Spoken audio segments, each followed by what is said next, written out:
அனைவருக்கும் வணக்கம். Gold medalist இந்திய கைட்ஸ் வழங்கும் கற்க கசடற நிகழ்ச்சிக்கு தங்களை வரவேற்பதில் பெருமகிழ்ச்சி அடைகின்றேன். सबको नमस्कार. गोल्ड मेडलिस्ट हिंदी गाइड्स प्रस्तुति कற்க कचडर कार्यक्रम पर आपका हार्दिक स्वागत है.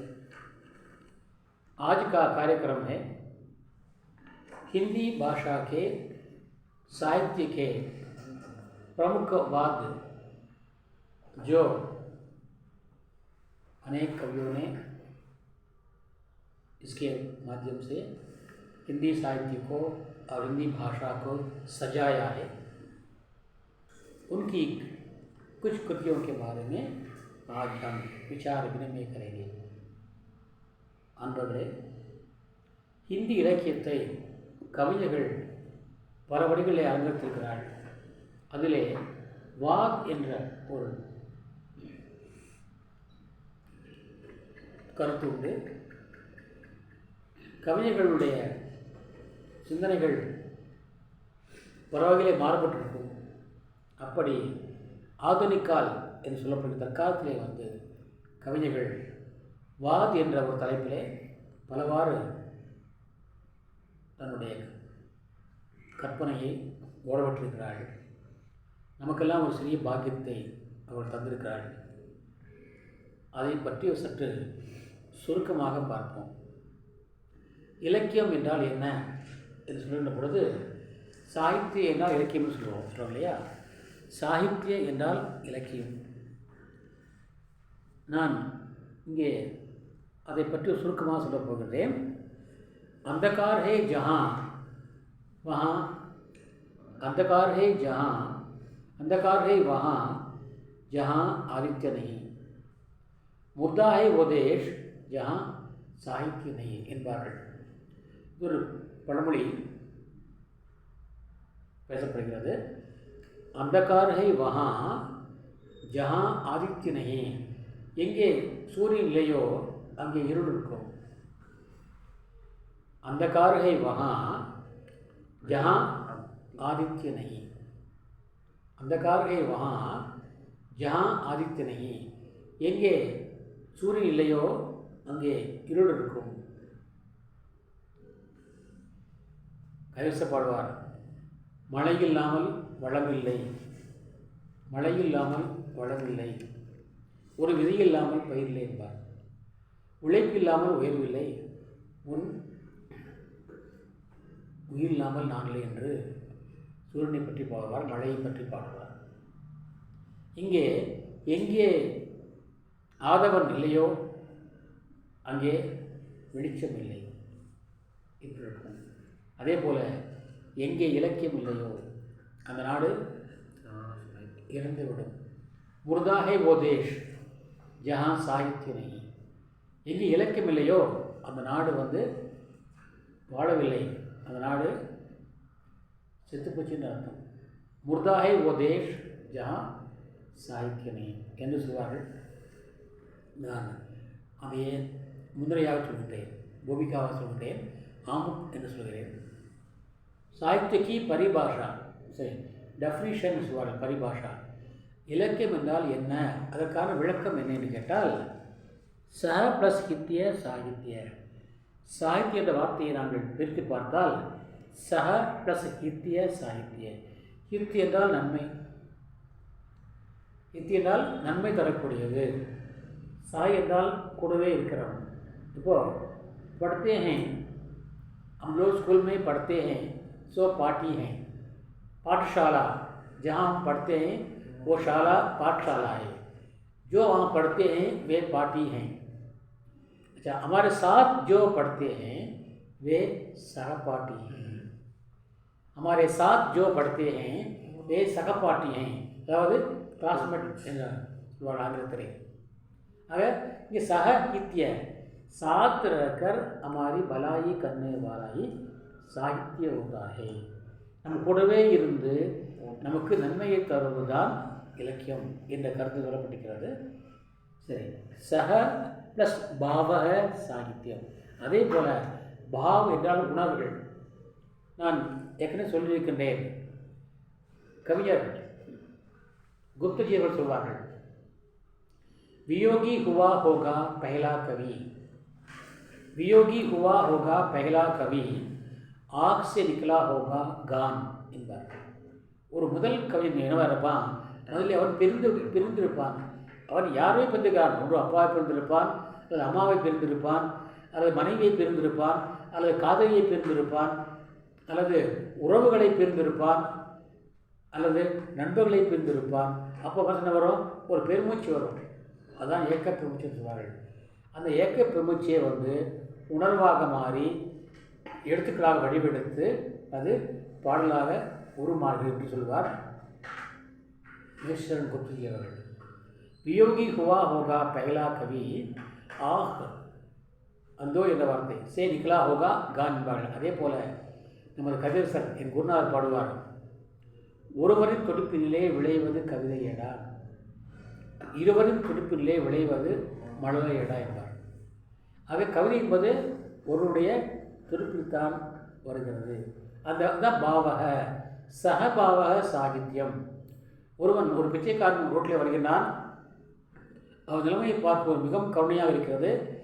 நமக்கு அவனை பார்த்தால் கண்ணீர் வருகிறது. அந்த உணர்வு அவனும் நானும் ஒன்று என்ற உணர்வு வரும்போதுதான் அங்கே இலக்கியம் பிறக்கிறது. சகபாவக சாகித்ய கூடவே இருந்த அந்த உணர்வு தான் இலக்கியமாக மாறுகிறது. இலக்கியம் மட்டுமல்ல, சரித்திரமே அதுதான். மகாத்மா காந்தி மகாத்மாவாக மாறி என்ன காரணம், அந்த பாவு தான். அவரை முதல்வர் பட்டியலே தென்னாப்பிரிக்காவிலே ஜோஹான்ஸ்பர்கில் அவரை அந்த பிரிட்டோரியா இறக்கிற பொழுது அவரை இறக்கி விட்டார்கள் வெள்ளையர்கள். ஏனென்றால் அங்கே இந்தியர்கள் ஃபர்ஸ்ட் கிளாஸ் பட்டியலே பயணம் செய்வதற்கு அவருக்கு உரிமை கிடையாது, அனுமதி கிடையாது. அவரை அங்கிருந்து வலுக்கட்டாயமாக இறக்கி விட்டார்கள் வெள்ளையர்கள். அப்போ அவருக்கு ஏற்பட்ட அந்த அவமானம், அந்த உணர்வு தான் ஓ இப்படித்தான் இந்திய மக்கள் இங்கே அவமானப்படுகிறார்களா என்ற உணர்வு தான் அவரை அங்கே தென்னாப்பிரிக்காவிலே சத்தியாகிரக போட்டு நடத்த தூண்டியது. அதே முறைதான் அவர் இந்தியாவிலும் கையாண்டார். ஆக அந்த பாவ் கூடவே இருந்து அவருக்கு ஏதாவது நன்மை செய்யணும் என்ற உணர்வு இருக்கு பாருங்க, அதுதான் பின்னாலே இலக்கியமாக மாறுகிறது. சக பாவக சாகித்யம். ஆக கூடவே இருந்து நன்மை செய்வது இலக்கியம், கூடவே இருந்து அவருடைய பிறருடைய உணர்வுகளை உணர்வது சாகித்யம், இலக்கியம் ஆகும். சரி, ஆக இலக்கியம் என்பது பிறருக்கு நன்மையை जहाँ भाषा और भाव का संगम हो वो साहित्य कहलाता है. அப்போ அந்த உணர்வுகளை வெளிப்படுத்தும் இல்லையா, அதான் பாஷா மூலமாக தான் வெளிப்படுத்துகிறான். ஆக பாஷாவும் பாவும் இரண்டு சேரும்போது தான் என்ன ஆகுது, அது இலக்கியம் ஆகிறது.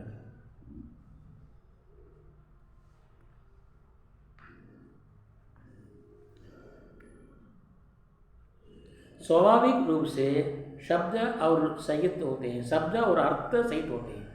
अर्थ विषय शब्द और अर्थ सहित होते हैं. எப்பவுமே சொல்லினாலே அது அர்த்தம் தான். இப்போ நான் கிராமர் சொன்னேன், சொல் என்றாலே அர்த்தம் இருந்தால் மட்டும்தான் அது சொல், இல்லாவிட்டால் ஆகாது. ஆக சொல்லும் பொருளும் இரண்டும் இணைந்தான் இருக்கும், தனியாக இருக்காது. महाकवि कालिदास ने शब्द और अर्थ के संयोग को पार्वती परमेश्वर के संयोग से तुलना की है. காளிதாஸ் அவர்கள் பார்வதியும் எப்படி பரமேஸ்வரன் பிரிக்க முடியாதோ, சிவம் இல்லையேல் சக்தி இல்லை, சக்தி இல்லையேல் சிவம் இல்லையோ, அதுபோல பொருள் இல்லையேல் சொல்லில்லை, சொல்லில்லையேல் பொருள் இல்லை. சொல்கிறாங்க, வாகர்த்தாவிப சம்புக்தோ வாகர்த்த பதிபத்தையே ஜகத்தித் பிதரோ வந்தோ பார்வதி பரமேஸ்வரக என்று பாடுகிறார் மகாகவி காளிதாஸ். ஜகத்தித் பிதரோ வந்தோ, உலகத்துக்கெல்லாம் தந்தையும் தாயுமாக விளங்கிய அந்த பார்வதி பரமேஸ்வரனை வணங்குவதைப் போல, அவர் இருவரும் ஒன்றாக இருப்பதைப் போல, வாக அர்த்த சம்பிருத்தோ, சொல்லும் பொருளும் இணைந்ததுதான் சொல். ஆக வாகர்த்த பிரதிபத்தையே, சொல்லே வந்து பொருளும் சேர்ந்தான் வெளிப்படுத்தப்படும் என்கிறார்.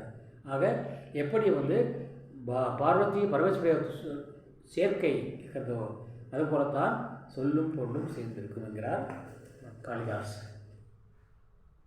इसलिए निश्चित है कि सहभाव में ही साहित्य मिला हुआ है. நம்ம தான் உலகத்திலே வந்து அடிமைகள் வாழ்கிறார்கள், அடிமைகள் விற்கப்படுகிறார்கள். ஒரு சாதாரண ஒரு பேனா வாங்குற மாதிரி, ஒரு பூ வாங்குற மாதிரி, ஒரு நாற்காலி வாங்குற மாதிரி மனிதர்கள் விற்கப்படுகிறார்கள். அந்த அடிமை வந்து ஒழுங்கக்காகத்தான் நிறைய பேர் எழுதினார்கள். அதை முக்கியமான வருவது எட்வர்ட் எலிசபெத் ஸ்டோ என்ற ஒரு கவிஞர்.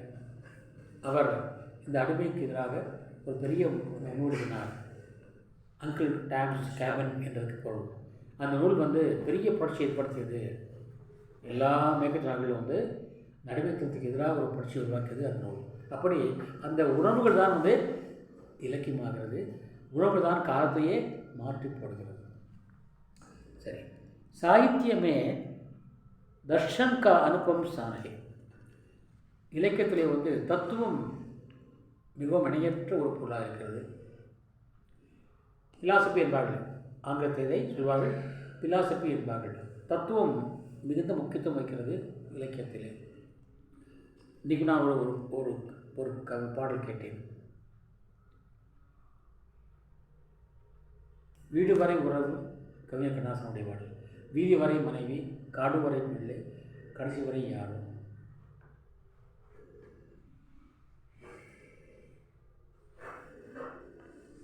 விட்டுவிடும் ஆவி பட்டுவிடும் மேனி, விட்டுவிடும் ஆவி பட்டுவிடும் மேனி, சுட்டுவிடும் நெருப்பு சூரியத்தில் எருப்புப்பார். கடைசியாக ஆரம்பிச்சனாக்கா ஜீரோங்கிறார். வந்தவனை கேட்டால் சென்றுவிடு என்பான், சின்னவனை கேட்டால் வந்துவிடு என்பான். இப்படி தத்துவ கருத்துக்களை வந்து இணைந்து தான் இலக்கியம் என்று சொல்வார்கள். ஆனால் தத்துவம் இல்லை என்றால் இலக்கியம் இல்லை. आग इसके आधार पर ही अनेक वादों का जन्म हुआ. साहित्य स्वयं ही मानव की मानसिक विचारों का प्रतिबिंब है. जैसे இலக்கியம் வந்து மனிதனுடைய உணர்வுகளை காட்டுகின்ற ஒரு கண்ணாடியாகும். உதாரணமாக சாகித்ய சமாஜிகா தர்ப்பண ஹே. இலக்கியம் வந்து சுகாதாரத்தை காட்டுகின்ற கண்ணாடி. इसलिए वादों में भी परिवर्तन संभव है. எப்படி அந்த கண்ணாடிக்கு முன்னாக இன்றைக்கு நாம் வெள்ளை ஆடை அணிந்திருக்கிறோம், நாளை வேலை கலர் மாற்றுவோம். இப்போ கண்ணாடி எதை காட்டும்? வெள்ளையே காட்டுமா? இல்லை, நாம் என்ன ஆடை அணிந்திருக்கிறோமோ அந்த கூட அப்படியே காட்டுமில்ல. அதே மாதிரி வாதங்களோட மாற்றம் சார்ந்தது. हिंदी साहित्य में प्रमुख रूप से रहस्यवाद, छायावाद, आलावाद, प्रयोगवाद और प्रगतिवाद என்ற உல்லேಖನೀಯ குறிப்பிடத்தக்கவை. ரகசியவாத், நிறைய பேர் நிற்கிறார்கள் ரகசியமாக சொல்கிறது தான் ரகசியவாத். அதல்ல, இயற்கையினுடைய ஒவ்வொரு அசைவிலும் இறைவனை காண்பது தான் ரகசியவாத். சுருக்கமாக சொல்கிறேன், இறைவனுடைய ஒவ்வொரு அசைவிலும். ஏனென்றால் மன்னரும் நானே, மக்களும் நானே, மரம் செடி கொடியும் நானே என்று பாடினார் பகவத்கீதையிலே பரமாத்மா திருநாள் இல்லையா? அது ஒவ்வொரு அசைவிலையும் வந்து அப்படி இறைவனை நாம் கண்டு அந்த எண்ணத்தோடு அந்த உணர்வோடு இலக்கியம் படைத்தால் அதுக்கு பேர் रहस्यवाद என்று சொல்லப்படுகிறது. रहस्यवाद आचार्य रामजी शुक्ल के अनुसार ज्ञान के क्षेत्र में जो अद्वैतवाद है, भावना के क्षेत्र में वही रहस्यवाद है. நான் இப்போ உணர்வுகள் தான் சொன்னேன். இப்போ உணர்வுகளை பார்த்தால் இறைவனை நாம் ஞானத்திலே பார்த்தால் என்ன, ஜீவாத்மா வேறு பரமாத்மா வேறு என்று சொல்லக்கூடாது. அதுதான் துவைத்தம் தான் ரெண்டு. ஒன்று ஜீவாத்மா, இரண்டு பரமாத்மா. இல்லை, இரண்டும் ஒன்று தான். ஜீவாத்மா அவனுடைய வேலை முடிந்து விட்டால் அது போய் ஐக்கியமாகிடும். அப்போ ரெண்டும் ஒன்று தான். அந்த அத்வைத்தவாதம் வந்து ஞானத்தினுடைய பார்வையிலே, உணர்வுகளிலே பார்வையில் அதே அதுதான் வந்து ரகசியவாதாக மாறுகிறது, பேர் இருக்கிறது. நீச்சே ஜலதா ஊப்பர் ஹிமதா, இது காமாயினி என்ற கிராமத்திலிருந்து படைக்க நான் சொல்லிக்கிறேன். காமாயினி என்ற காவியத்திலே வந்து அந்த முதல் ஆதிமானவன் சொல்லப்படுகின்ற அந்த மனு சொர்க்கத்திலே தேவலோகத்திலே பிரளயம் ஏற்பட்டு சுனாமி வந்து அடிச்செல்லப்படுகிறார். அது கீழே வருகிறான், இந்தியாவுக்கு வருகிறான், இமமலையில் அடிவாரத்தை வருகிறார். அங்கே ஒரு மரத்தில் ஒரு சிக்கப்படுகிறான். அவனுக்கு மயக்கம் தெரியவில்லை. பொழுது விடுகிறது, மயக்கம் தெரிகிறது. தெரிகிற போய் பார்த்தால் மேலே பார்த்தால் இமயமலை, கீழே பார்த்தால் தண்ணீர் அப்படியே வடிந்து, சுனாமி தண்ணீர் இல்லையா, வடிந்து உட்பட்டிருக்கிறது. அந்த காட்சியை வர்ணிக்கிறார் யார்? ஜெய்சங்கர் பிரசாத் காமாயினி என்ற காவியத்திலே. நீச்சே ஜலதா ஊப்பர் ஹிமதா, கீழே தண்ணீர் ஓடுகிறது, மேலே பனி இருக்கிறது, பனி பறந்துக்கிறது இமயமலையில். சரி, ஏக்கு தரளத்தா ஏக்கு சகனத்தா, ஒன்று வந்து லிக்விடாக இருக்கிறது, இன்னொன்று வந்து கட்டியாக இருக்கிறது. ஒன்று வந்து தண்ணீராக இருக்கிறது, இன்னொன்று வந்து ஜாம் ஆயிருக்கு. நீர் ஜாம் ஆயிட்டா பனி, ஜாமா பனி ஊறிட்டா தண்ணீர், அவ்வளோதான். அதுதான் ரகசியவாதி ஜீவாத்மாவும் பரமாத்மாவும். சரி, ஏக் தத்துவ की ही प्रधानता कहो उसे जड़ या चेतन. நான் அதை என்ன சொல்ல, ரெண்டு ஒன்று தான். இப்போது க்யூப் வந்து நம்ம ஃப்ரிட்ஜில் க்யூப்பில் தண்ணி வைக்கிறோம், அது என்ன ஆகிடுது? ஐஸ் ஆகிடுது, ஜூஸ் போட்டுக்கணும். அதே எடுத்து ஜூஸ் பண்ண மாதிரி என்ன பண்ணுவோம்? தண்ணி ஊற்றி மறு வைப்போம். அப்போது தண்ணீர் வந்து ஐஸ் ஆகிறது, ஐஸ் மீண்டும் தண்ணீர் ஆகிறது. அப்போது ரெண்டும் ஒன்று தான், மேட்ரு ஒன்று தான். ஏக் தத்துவ की प्रधानता उसे जड़ कहो या चेतनங்கிறார். அது நான் வந்து அசையும் பொருள் சொல்வதா, அசையா பொருள் சொல்வதா என்னன்னு சொல்லட்டும். जड़ कहो या चेतन. हिंदी साहित्य कोश के अनुसार अनुभूति द्वारा ईश्वर का प्रत्यक्ष साक्षात्कार करने की प्रवृत्ति रहस्यवाद है. உணர்வுகள் மூலமாக இறைவனை நேரிலே பார்க்கின்ற, நேரிலே இறைவனை பார்த்தா பார்த்தே சொல்லலாம். அது கண்ணால் பார்க்க முடியாது, புறக்கண்ணால் பார்க்க முடியாது, அகக்கண்ணால் பார்க்கலாம். அந்த உணர்வு தான் வந்து रहस्यवाद. रहस्यवाद की भावना सूफी कवियों के प्रभाव में ही हिंदी साहित्य में विकसित हुई. இந்த உணர்வு வந்து सूफी कवियों அவருடைய தான் வளர்ந்தது. कबीरदास भी इस रहस्यवाद को देखते हैं. जैसे जल में कुंभ, कुंभ में जल है, बाहर भीतर पानी, पटा कुंभ, जल जल ही समाना, ये तत् कपियो ज्ञानी. ஒரு பெண் ஆற்றுக்கு கொடுத்து போகிறாள் நீர் எடுப்பதற்காக. இப்போதான் வீட்டிலே எல்லாம் வருது, போய் வருது பிடிச்சிக்கிறோம். அந்த காலத்தில் அப்படி இல்லை, ஆற்றுக்கு செல்ல வேண்டும். அப்போது அந்த குடத்தை ஆற்றிலே வைக்கிறாள். அப்போது ஜலமே கும்ப, அதை தண்ணீர் முண்டு கொள்கிறாள். அப்போது கும்பமே ஜலஹே, உள்ள தண்ணீர் இருக்கிறது. அப்போது வெளியே ஓடுகிற ஆறு தண்ணி வந்து ஆற்று தண்ணீர். அந்த குடத்துக்கு உள்ளுக்கு தண்ணீரானது குடத்து தண்ணீர். சரி, அந்த குடம் உடஞ்சி விட்டது. அப்போல்லாம் மண் குடம் தான். அப்போல்லாம் என்ன ஆகும்? குடத்து தண்ணீர் ஆத்தண்ணியோடு கலந்து விடுவோம். அங்கேயே வந்து குடத்து தண்ணி ஆத்தண்ணி பிரித்து பார்க்க முடியுமா? அதுபோல தான் இந்த உடம்பாகிய குடம் உடந்து விட்டால் உயிர் பறந்து விடும். உடம்பாகிய குடம் உடந்து விட்டால் உயிர் பறந்து விடும். அது எங்கே போகிறது? மீண்டும் அங்கேயே போகுது. எங்கேருந்து வந்ததோ அங்கே. எதை எடுத்தாயோ அது எங்கே எடுத்துக்கிறார் கீதாவில் பகவான். எதை எடுத்தாயோ அது இங்கிருந்தே எடுக்கப்பட்டது.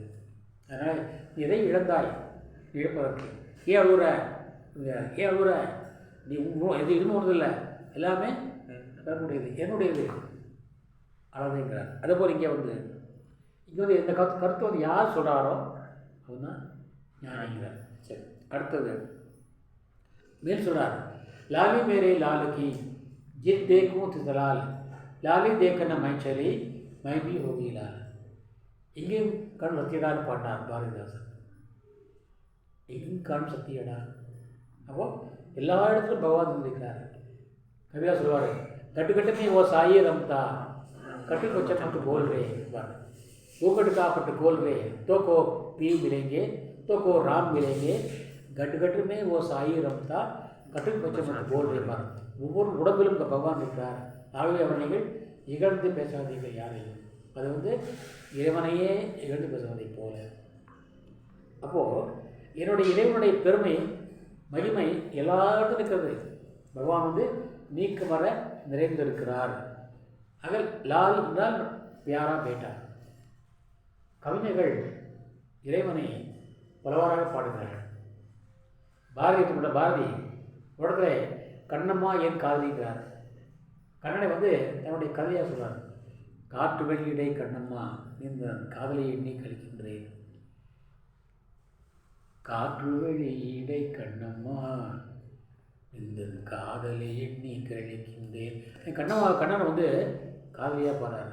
அதே கண்ணம்மாவை குழந்தையாக பார்க்குற. சின்னஞ்சிறுக்கிளியே கண்ணம்மா செல்வ களஞ்சியமே, சின்னஞ்சிறுக்கிளியே கண்ணம்மா செல்வ களஞ்சியமே. இது வந்து குழந்தையாக பாடுகிறார்.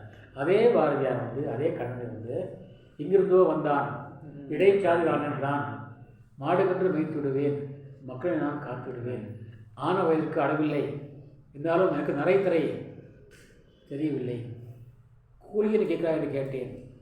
அதுக்கு நான் சொன்னார், கூலின்னு கேட்குறா என்று கேட்டேன். அதுக்கு அவர் எனக்கு காசு பெரிதில்லை, அங்கு உள்ள காதல் பெரிதற்கு என்றார். எனக்கு காசு பெரிதில்லை, இங்கே உள்ள காதல் பெரிதற்கு என்றான்.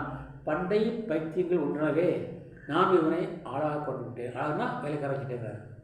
பண்டை பைத்தியமா, ஏன்னா இந்த காலத்தில் வந்து காசு தான் கேட்பாங்க பார்ப்பாங்க, வேறு வாங்கப்படாங்க. என்ன சொல்கிறாரு, காசு பெருசில்லை, இங்கே உள்ள காதல் பெரிதற்கு என்றார்.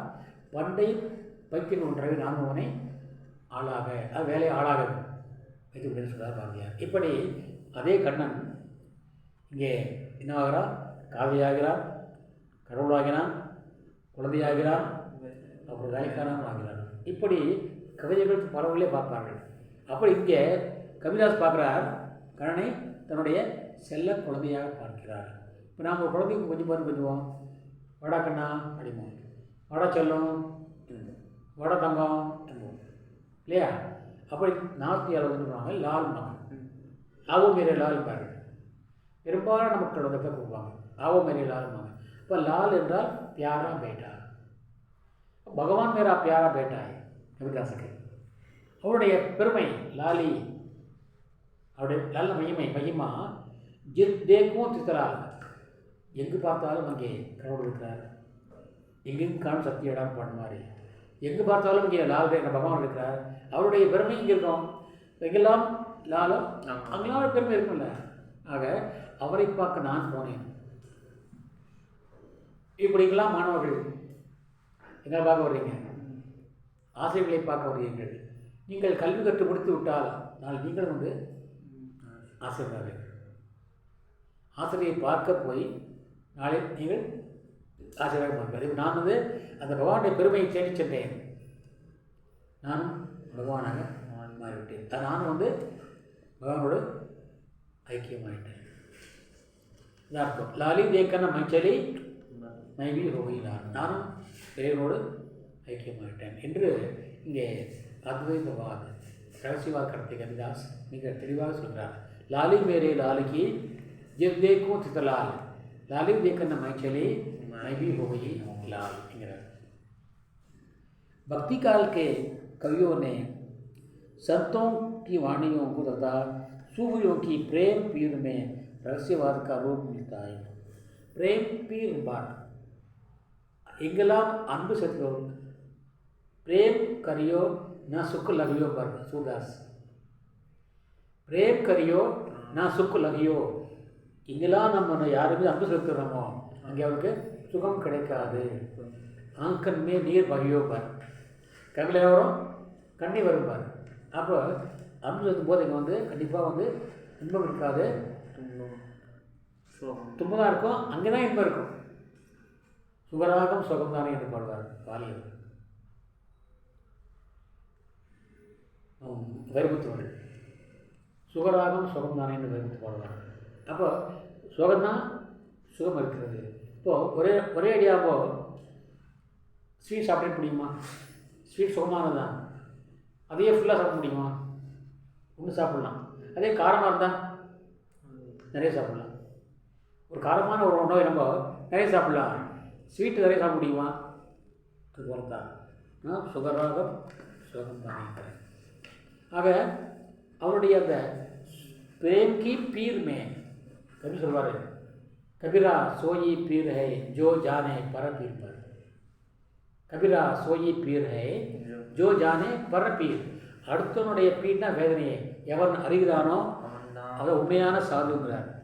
முஸ்லீம்களை வந்து சாதுக்களை பீர்பாங்க, பேரே சில பேர் பீர் முகமது பீர் ஆகுவது வச்சுக்குவாங்க. இப்போ சாதுக்கள் யார் சொன்னாக்கா, அடுத்தவன் துயரத்தை வரி எவன் நுழைகிறானோ அவன் தான் சாதுங்கிறார். आगे प्रेम की पीर में रहस्यवाद का रूप मिलता है. मजनू எல்லா மஜ்னூன் கதையில் வந்து மஜ்னூன் தேடி போகிறான், பைத்தியமாக அழிகிறான், எல்லாரும் பைத்தியம் பைத்தியம் சொல்கிறாங்க, கல் அடிக்கிறாங்க, அதையும் வாங்கிக்கிறான். அப்போது என்ன பண்ணுறான், லைலா எல்லாம் சொல்லிட்டே போய் கடைசியாக வந்து சந்திக்கின்றான். அப்புறம் இந்த மஜ்னூங்கிற வந்து ஜீவாத்மா, லைலா வந்து பரமாத்மா, இதான் சூஃபி தத்துவம். கடைசியாக அவன் அடைகிறான், கடைசி இருவரும் வந்து இறந்து போகிறார்கள். அது வெளியே பார்ப்பதற்கு காதல் கதையாக தோன்றும், ஆனால் உண்மை அதில் அது ஜீவாத்மா பரமாத்மா என்ற அந்த ஆன்மீக தத்துவத்தை மையமாக கொண்டு தான் அந்த கதை. இது எல்லாம் முடியும், அதுதான் சூஃபிக்குடைய கருத்து தான். ஆக சச்சேப்பே ஹம் யோ கசத்தே, நான் சுருக்கமாக சொல்லலாம், प्रकृति की हर कार्यकलाप में जीवात्मा परमात्मा की अनुभूति ही रहस्यवाद है. நான் முதலே சொன்ன உங்களுக்கு, இயற்கையும் ஒவ்வொரு அசைவிலும் வந்து ஜீவாத்மா இருக்கார், பரமாத்மா இருக்கார் என்ற ஒன்று தான் ரகசியம். ரகசியமாக பார்க்குறதோ அதுவோ அது ஒன்றும் கிடையாது. நல்லா ஞாபகிச்சிங்க, சாயாவாதம் இது அதே மாதிரி தான். இங்கே வந்து அங்கே என்ன பார்த்தோம், ரகசியவாதில் இயற்கையில் உள்ள ஒவ்வொரு அசைவிலும் வந்து இறைவனை கண்டோம். இங்கே இயற்கையின் ஒவ்வொரு அசைவிலும் வந்து மனிதனை பார்க்கிறோம், மனித தன்மையை பார்க்கிறோம். இதுதான் வித்தியாசம். आचार्य श्री राम शुक्ल के अनुसार प्रस्तुत के स्थान पर उसकी रचना करने वाली छाया के रूप में अप्रस्तुत कला को ही छायावा कहते हैं. பாரதியார் சொல்வார், காக்கா பார்க்குறாரு, காக்கை அப்படியே பறக்கிறது, அப்படியே சிறகடித்து பறக்கிறது. காக்கை சிறகினிலே நந்தலாலா நிந்த கரிய நிறம் தோணுத ஏன் நந்தலாலா என்று பாடுறாரு. அப்போ காக்கையுடைய கருமையை பார்க்கும்போது, கண்ணா உன் நிறம் எனக்கு தெரிகிறது. கவிசப்படுவார், மலர்களிலே பல நிறம் கண்டேன், திரு மாலவ முடிவம் அது கண்டேன். வச்சீந்திரம் அவன் திருமேனி, பவள நிறம் அவன் செவிதடே, மஞ்சள் நிறம் அவன் தேவி முகம், வெண்ணை நிறம் அவன் திருவுள்ளம் என்று பாடுவார். இப்படி அது ஏற்றுதான. அப்போ மஞ்சள் கலர் பூ இருக்குது, பச்சை கலர் பூ இருக்குது, சிகப்பு கலர் பூ இருக்கு இல்லையா, அதனால் ஒன்று கலராகவே இறைவனை காண்கிறார். அதுதான் சாயம். डॉक्टर नरेंद्र के अनुसार सूल के प्रति सूक्ष्म का विद्रोही छायावाद है. जैसे நிரலா சொல்கிறார், இப்போ மாலை நேரம் எல்லோரும் நீங்கள் பார்த்துருப்பீங்க, சந்தியா கால்னு சொல்கிறாங்க. சந்தியா கால், சந்தியாவில் மாலைன்னு அர்த்தம். சந்தியாவுக்கு 2 மீனிங் உண்டு. விடிகரை வைகரைன்னு சொல்லுவாங்க இல்லையா, வைகரை பொழுதுக்கும் சந்தியா சொல்லுவார்கள். மாலை சூரியன் மறைக்கும் சன்செட் ஆகும் இல்லையா, அது சந்தியா மாலை. दिवसा अवसान का समय मेघमय आसमान से उतर रही है संध्या सुंदरी. दिवसान का समय मेघमय आसमान से उतर रही है संध्या सुंदरी. எப்படி பரிசி தீரே தீரே தீரே. மேகம் மயமான வார்த்தையிலிருந்து பகல் பொழுது முடிய போகிறது, மாலை நேரம்.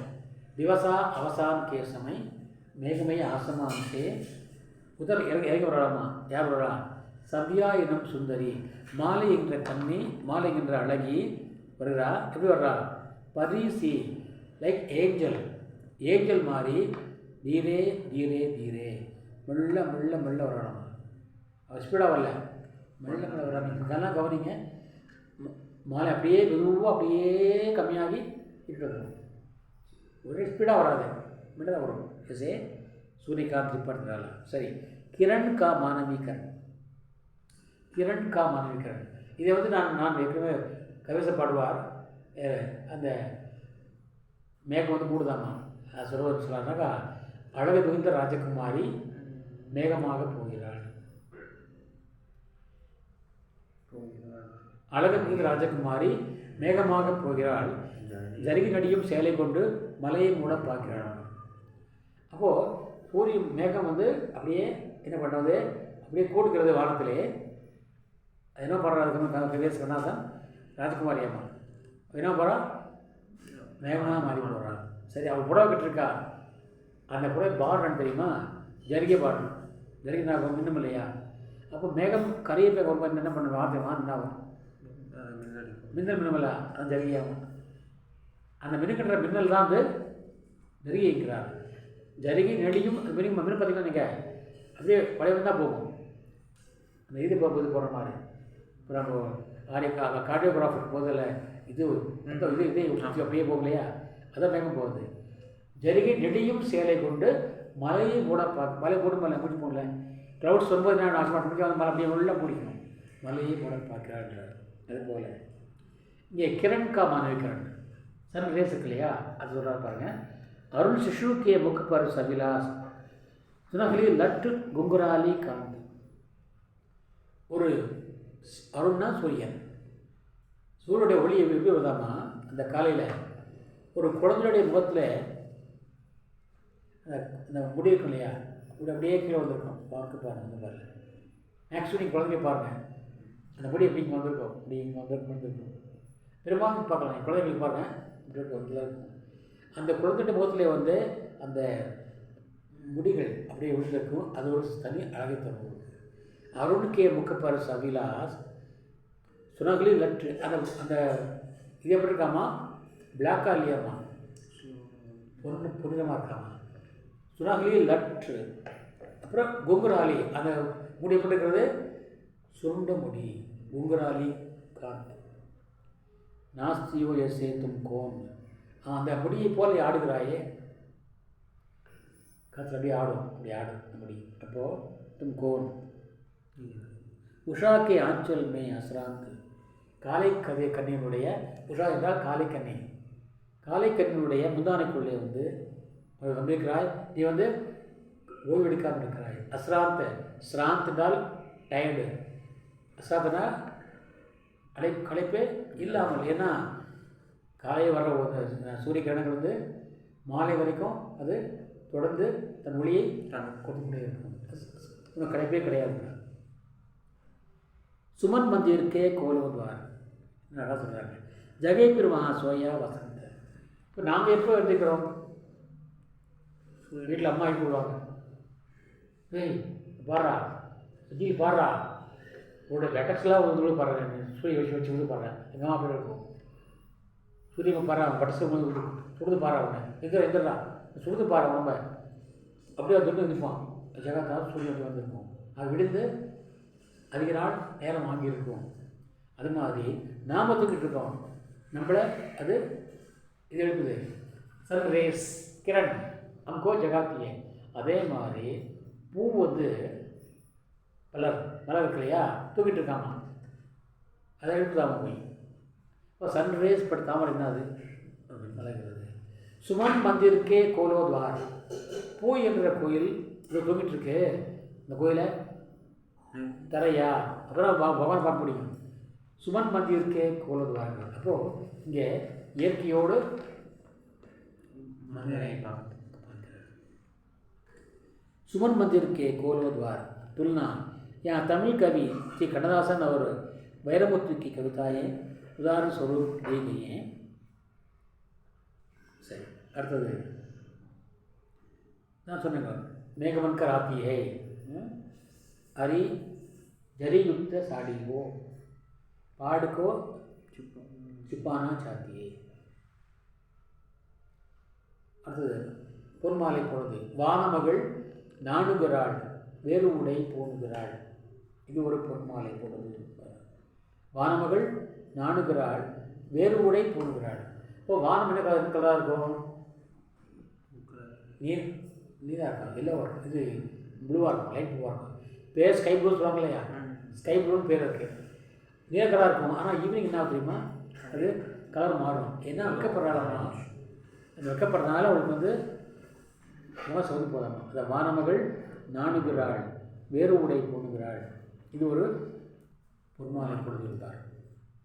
ये स्वर्णमय संध्या है, हाँ वो स्वर्णमय संध्या है, आकाशपुत्री लज्जावती है. प्रकृति के हर कार्यकलाप में मानवीकरण की अनुभूति ही छाया ஒன்றையும் வந்து மனிதத்தன்மையை பார்ப்பதான். வாடி மலர் வாடி இருக்கிறது, வாங்கும்போது அந்த பெண் ரொம்ப ஆசையாக வாங்குறா, கையில் வச்சு வச்சுக்கிறா. மாலையெல்லாம் வாடி போகுது, உடனே என்ன பண்ணுறாரு, தூக்கி எறிஞ்சிடுறா வாடிய மலரை. அந்த வாடிய மலரை பார்த்து கவிதை பாடுறாங்க, கவிதை பாடுறாங்க. யார் இவர்? மாதவி வர்மா. विश्व में है फूल तू सबका हृदय बाता रहा, दान कर सरस्वती तो हाय हर्षाता रहा, जब ना ते दशापद को हुआ संसार को कौन रहेगा सुमन हमसे मंजिल निशार कौन बर. உனக்கே வந்து ஒரு மலருக்கு வந்து வாழ்க்கை வந்து ஒரு நாள் தான். கவேசப்படுவார், இந்த மலர்களின் வாசமெல்லாம் ஒரு மாலைக்குள் வாழ்ந்துப்பார். ஆனால் ஒரு நாளில் ஒருத்தருடைய எல்லாத்தையும் தியாகம் பண்ணுது. அந்த தியாகத்தை யாராக பார்த்தாங்களா? தூக்கி வச்சுட்டாங்களே. உனக்கே மறைவில் எனக்கா எனக்கு எப்படி என்கிறார். அது மாதிரி மலருக்கு ஒன்றுமே வேலை இல்லை. ஒரு நான் பார்த்தேன்,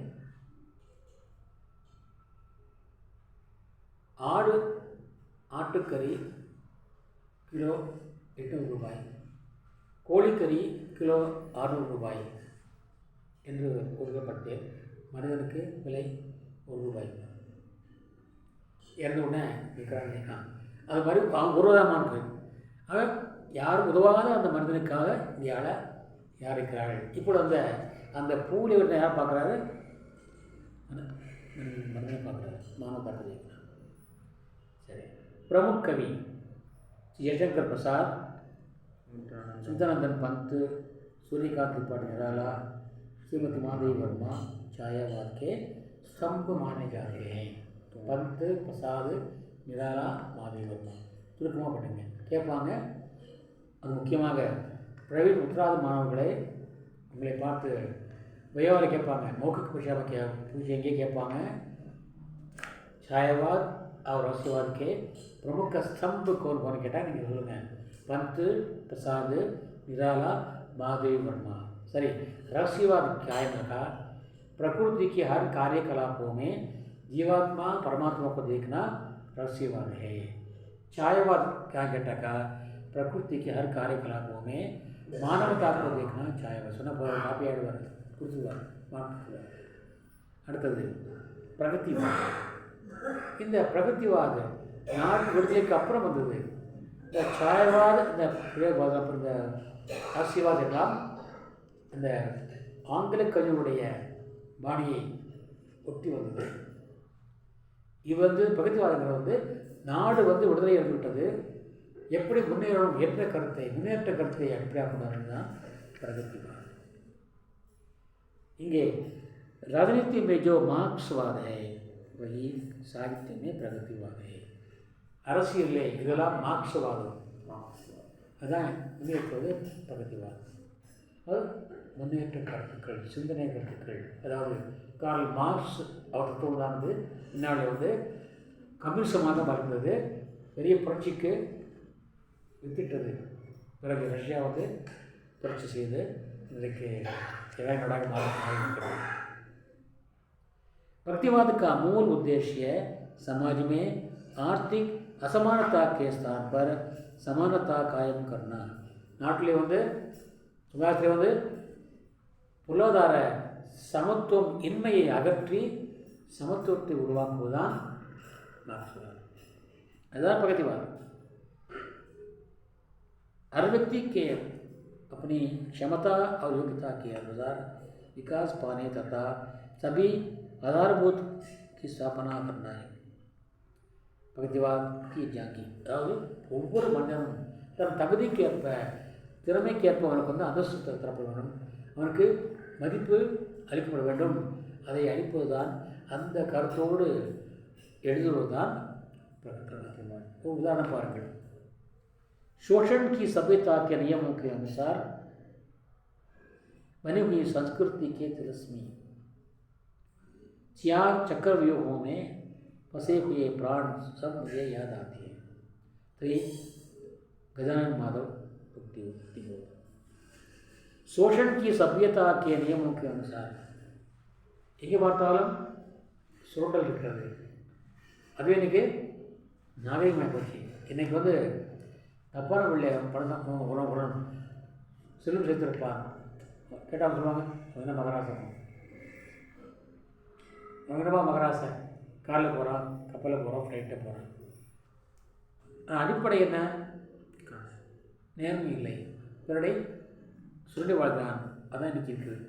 சரி, அதான் நான் ஒரு பழமொழியை பார்த்தேன். ஊரெல்லாம் கடனை வாங்கி காரிலே போவான். அந்த கடன் அடைக்க மாட்டான், அவனுக்கு சமூகத்திலே மரியாதை. ஊரெல்லாம் கடனை வாங்கி கார் வாங்குவான், அந்த காருக்கு கடனையும் அடைக்க மாட்டான், அவனுக்கு ஊரிலே மரியாதை. கடனே இல்லாமல் தெம்பாக இருப்பான், நடந்து போவான், அவனுக்கு சமூகத்திலே மரியாதை இல்லை என்று பார்த்தேன். அதுபோல் எவன் சுரண்டி வாழ்கின்றானோ அதுவே இன்றைக்கு ஆகிறது நாகரிகமாக கல்ச்சர் ஆகிவிட்டது. ஆக சியாக சக்கர யுகமே கசி हुए பசே हुए प्राण सब मुझे याद आते हैं. அதாவது எப்படி சக்கர யுகத்திலே அபிமன்யு மாட்டிக்கொண்டானோ அதுபோல் கருமை திறந்த இந்த உலக பொருளாதார பிரச்சனைகளை வந்து சிக்கிக்கின்ற மதுரை நடக்கிறது மிகவும் பரிதாபமாக இருக்கிறது. நான் தாஸ்தாமே ரேகுனாகி ஜிதுகிக்கா காமே, அடிமையாக இருந்து கொண்டு புழு போல ஊர்ந்து போவதுக்கு பேர் வந்து நாகரிகம் இல்லை. மனுஷகி மனுஷியக்கா பிகா ஹுவா குலாமே, மனிதனை வாங்குகிறான். அதான் நீ பாடினார், பட்டுக்கோட்டையாக பாடினார், மனுஷன் சாப்பிட்றான்டா தம்பி கையில். இது மாறுவது தீர்வு இப்போ நம்ம கவலைக்கு போவார். ஒரு புலி இன்னொரு புலியை அடிக்காது, கொல்லாது. ஒரு சிங்கம் இன்னொரு சிங்கத்தை கொல்லாது. ஒரு பாம்பு இன்னொரு பாம்பை அடிக்காது.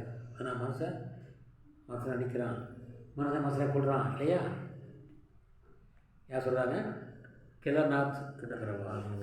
मनुष्य का बिका हुआ गुलाम है, महाक्रांति का विधान जिंदगी का काम है. அப்போ என்ன பண்ணணும்? மிகப்பெரிய புரட்சி வரணும். அந்த புரட்சியை தான் வந்து கொண்டு வரணும். அதுவே என் வாழ்க்கையினுடைய பணி என்கிறார் யார்? கேதார்நாத் வருவார். அடுத்தது ஒரு சோகநிலையை காட்டுறா பாருங்க. அவரும் மனிதன்தான், இவரும் மனிதன்தான், அவரும் மனிதன்தான். ஓ ஆத்தா, அவன் வர்றான். நம்ம யார்? ஒரு பிச்சைக்கார பார்த்து சொல்கிறாரு, ஓ ஆத்தா दो टूक कलजे के करता पछताता पद पर आता. என்ன பண்ணுறான்? அடிச்சுக்கிறான். ஐயா ஐயா ஐயா ஐயா நான் கொடுங்கய்யா, இங்கே ஒன்றும் இல்லையா கொடுங்கய்யான்னு அடிச்சுக்கிறான். दो टूक कलेजे का करता पद पर आता पेट पीठ दोनों मिलकर एक. அவருடைய வயிறும் முதுகும் ரெண்டு ஒன்றா இருக்காமா. எது வயிறு எது முதுகு தெரியல. அப்படியே ஜாம் ஆகிட்டான். செல் ரஹா லக்குட்டியா டேன். என்ன பண்ணான்? டொக்குன்னு ஒரு அந்த ஊண்டுகோலை ஊண்டி கொண்டவன் போய்கொண்டிருக்கிறான். அவனை பார்த்து யாருக்கு வருது? இதுக்காக போகிறான். முற்றி பர் தானேக்கோ, முற்றினா கைப்பிடி, ஒரு கைப்பிடி அளவுள்ள தானியம் கொடுத்தா போதும் என்று கெஞ்சி கேட்டு கொண்டு போகிறான். அது மூலமாக என்ன பண்ணால் பூக் மிட்டானேக்கோ, பசியை நீங்குள்ளது. சூரியகாந்தி பாடுகிறாள் அந்த பாடுவார் பாரதியார். அஞ்சி சாவார் இவர் அஞ்சாத பொருளை அவனியிலே, வஞ்சனை பேய்கள் என்பார் எந்த மரத்தில் என்பார், இந்த குளத்தில் என்பார், இந்த நோட்டில் என்பார் என்று பாடுவார். நெஞ்சு பொறுப்பதில்லையே இந்த நிலைகட்ட மனிதரை நினைந்து விட்டார் என்று பாடுவார் பாரதியார். அதுபோல் இங்கே பாடுகிறார் நிராலா. சரி, இது முக்கியமான கவிஞர் பிரமுख कवि कौन कौन है? प्रगतिवादी कवियों में श्री सुचित्रानंद पंत, सूर्यकांति पाठ निराला, नागार्जुन, श्री गजानमाधव मुक्ति बोर, श्री केदारनाथ अग्रवाल, श्री शुभंग सिंह सुमन आदि बहु प्रसिद्ध हैं। प्रयोगवाद। इस धारा के कवियों ने कविता को प्रयोग का विषय बनाने पर जोर दिया। अதாவது பயன்படுத்துன்னு சொல்றாரு.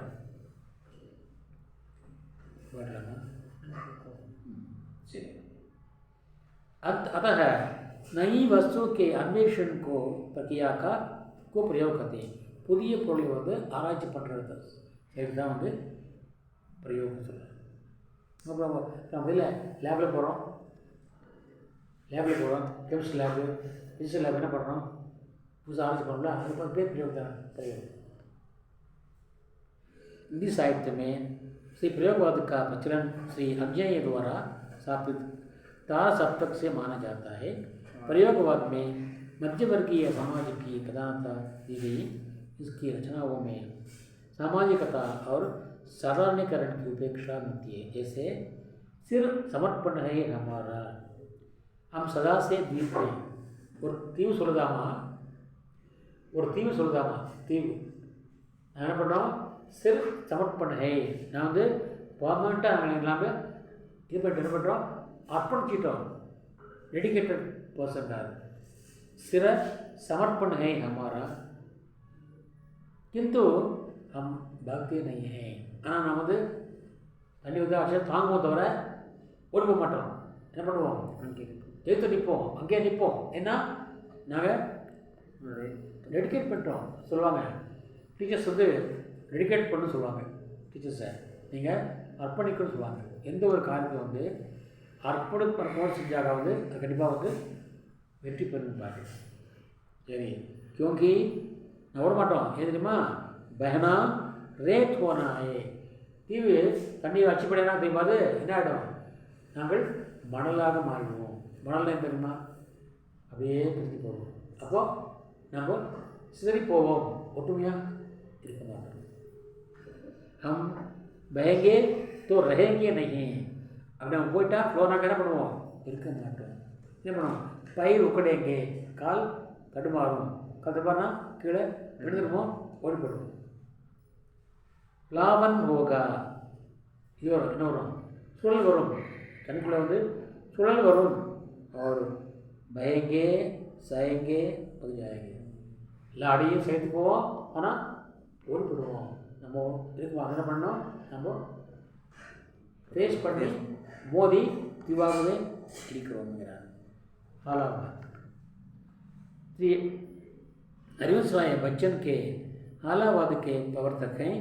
जीवन के प्रति आपके दृष्टिकोण बिल्कुल यथार्थवादी हैं. रियलिज्म இதெல்லாம் கற்பனை, சாயவாத், ரஷ்யவாத் இதெல்லாம் வந்து கற்பனை, இது வந்து रियलिज्म. आपके 3 कविता संग्रह निकले हैं, वे हैं मधुशाला, मधुबाला और मधुकलश. इनमें फारसी कवि उमर खयाम की छाप है. அவருடைய தாக்கம் இருக்கும். फारसी கவிஞர் இருட்டறையில் உலகம் இருக்கிறதா என்று பாடினார். உமர் கயாம் இருட்டறையில் உலகம் இருக்கிறதா என்று பாடினார். அந்த कविயுடைய मुद्रिक्கிறது. इन कविताओं में कवि ने अनेक कारणों से उत्पन्न आत्म पीड़ा का और तत्कालीन भारतीय जीवन में फैली हुई व्यथा और वेदना का मार्मिक चित्रण किया है. சமுதாயத்தில் இருக்கின்ற வேதனைகள் வரிகள்லாம் வந்து மறை தொழுத மாதிரி அவர் பண்ணியிருக்கிறார். அதான் முக்கியம். சொல்ல பாருங்க, பச்சன் கி மனுஷாலா கா ஆதர்ஷ, அந்த அவர் சொல்கிற மனுஷாலா வந்து நான் பார்க்குற மனுஷாலா இல்லை, அவன் ஒயின் ஷாப் இல்லை, டாஸ்மாக் அது இல்லை. அவர் சொல்கிற மனுஷா தெரியுமா, பாவுகத்தா அங்கூர் லதா சே கீச் கல்பனா கா ஹாலா. நான் முதல்ல சொன்னேன் உங்களுக்கு, பாவ் உணவுகள் தான் வந்து எழுத்தாக மாறும்போது இருக்க மாட்டேங்குது. ஆக இங்கே உணவுகள் அதுவும் சேர்ந்த கற்பனை என்ற அந்த ஹாலா, ஹாலா என்றால் மது, மதுவிலிருந்து கீச் அங்கூர் லதாசை தாட்சி கொடிலிருந்து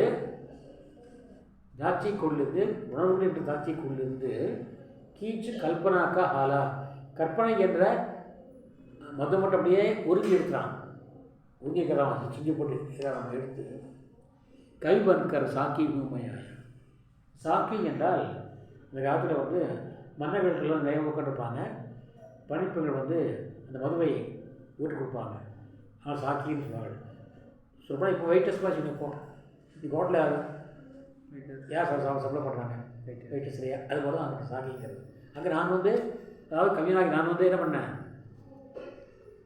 வெயிட்டான மாதிரி உங்களாம் நான் கொடுக்க வந்திருக்கிறேன், என்ன கொடுத்துருக்குறேன், வரலே கவிதா காப்பியாரா, கவிதை என்ற கோப்பையிலே சமத்துவம் என்ற மதுவை ஊற்றி நான் தர வந்துக்கிறேன், தான் என்னுடைய லட்சியங்கிறார்.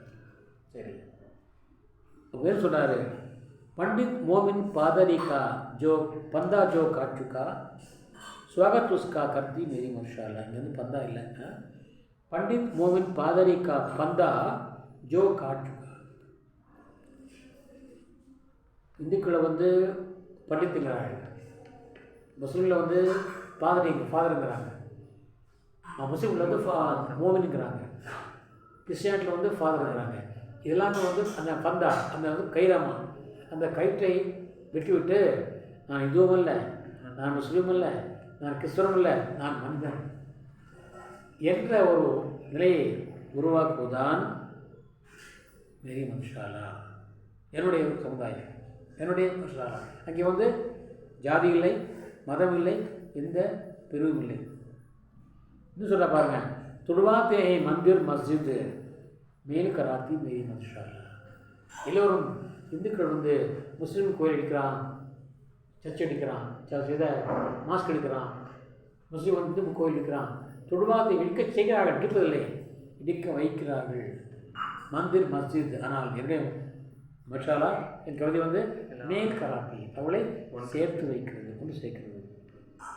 तुड़वाते हैं मंदिर मस्जिद मेल कराती मेरी मशाला. इस प्रकार कवि मानव समाज के प्रति स्नेह और सहानुभूति रखते हैं, मनुष्य மீது பாசத்தையும் பிரதாபத்தையும் வைத்திருக்கிறார். इस प्रकार हिंदी साहित्य विभिन्न विचारधाराओं तथा वादों के भरपूर है. ये वाद हिंदी साहित्य के लिए कवियों का वरदान ही है. இந்த கவிஞர்களே மாணவர்களே, இந்த கட்டுரை என்னுடைய கட்டுரை, நான் எழுதிய கட்டுரை தக்ஷின் பாரத் என்ற ஒரு நூலிலே வெளிவந்திருக்கிறது. இதை நான் அதை உங்களுக்கும் இந்த சுவையை நீங்கள் அந்த புத்தகத்தை நீங்கள் யாரெல்லாம் படிக்கவில்லையோ அவர்கள் இதை நீங்கள் கேட்டு அறிந்து கொள்ள என்பதற்காக அதை இன்றைக்கு நான் சமர்ப்பித்தேன். அறிந்த கேட்ட அனைவருக்கும் நன்றி. நாளைக்கு வேறு தலைப்பான நான் சந்திக்கின்றேன். அதுவரைக்கும் விடைபெறுவது தங்களின் ஆர் சுந்தரராஜன். नंदी वणकम. कल एक ये मेरा लेख है, दक्षिण भारत नामक एक पत्र में पत्रिका में ये निकला है. इसको जो पढ़ते हैं वो तो सब जानते हैं, जो पढ़ने से वंचित हो जाएंगे उनके लिए लाभार्थ मैंने आज ये भाषण आज का दिया है, जो सबके लाभदायक होगा. तो खासकर प्राइवेट उत्तरार्ध पढ़ने वाले छात्रों को लिए लाभदायक होगा. इनके साथ मैं आज का ये भाषण, आज का कार्यक्रम आज समाप्त करता हूँ और कल एक नए शिक्षक के साथ आपसे मिलने वाला हूँ. तब तक के लिए मेरी ओर से मैं हूँ आर सुंदरराजन. धन्यवाद. जय हिंद.